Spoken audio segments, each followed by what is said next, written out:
Welcome to కెనడాలో తెలుగోళ్ళు. So, ఈరోజైతే friends యుగారిట్‌కి వచ్చేసినాం. ఇంట్లో చిన్న దావత్ ఉందని చికెనును కొన్ని సామాన్లు తీసుకుందామని. ఇక్కడ లెగ్ పీసెసును, బ్రెస్ట్ పీసెస్ తీసుకున్నాం. అదొక 5½ కేజీస్ అయింది. దాని తర్వాత వెనక చూసుడుతోటే చింతవలక పండ్లుండే. అది తీసుకుందాం అనుకున్నాం గానీ, కొంచెం మంచిగా లేకుండే. ఇంకా రేట్ కూడా అది బాగా ఎక్కువ ఉండే. సో, అందుకని లైట్ తీసుకున్నాం. ఇప్పుడు కొత్తిమీరను, పుదీనా తీసుకొని బిల్లింగ్ చేపియడానికి వెళ్ళినాం. బిల్లింగ్ అయిపోయింది. ఒక $25 వరకు అయింది. ఇప్పుడు మనకు కావాల్సినవి బగారా సామానును, పెరుగు అక్కడికి వెళ్తున్నాం. కానీ ఇక్కడ మధ్యలో చూడండి అన్న నేను పట్టుకుంటా అని అంటుండు.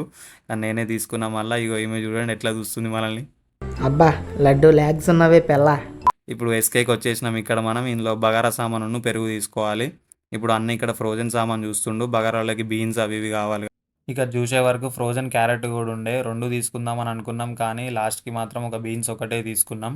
నేను రైతా కోసం అని పెరుగు తీసుకుంటున్నా. పెరుగు తీసుకున్న తర్వాత అన్న డబుల్ కా మీఠా చేసుకుందాం అన్నాడు. డబుల్ కా మీఠా కోసం మనకు ఒక 2 బ్రెడ్స్ అయితే కావాలి. మేము ఎక్కువ మంది ఉన్నాం కదా! 2 బ్రెడ్స్ తీసుకొని సీదా బస్ స్టాప్‌కి వచ్చేసినాం. ఇంకో 10 నిమిషాలలో అయితే బస్సు ఉందని ఇక్కడ కూర్చున్నాం. అటు ఇటు చూసి ముచ్చట పెట్టేసరికే 10 నిమిషాలు అయిపోయింది. ఇగ చూస్తుర్రు కదా బస్సు కూడా వచ్చేసింది ఇగ. ఇక బస్సు ఎక్కేసి సీదా ఇంటికి వెళ్ళిపోయినాం. ఇక చూస్తుర్రు కదా ఫ్రెండ్స్, ఇదే మన ఇల్లు. నెక్స్ట్ వీడియోలో మళ్ళీ కలుద్దాం.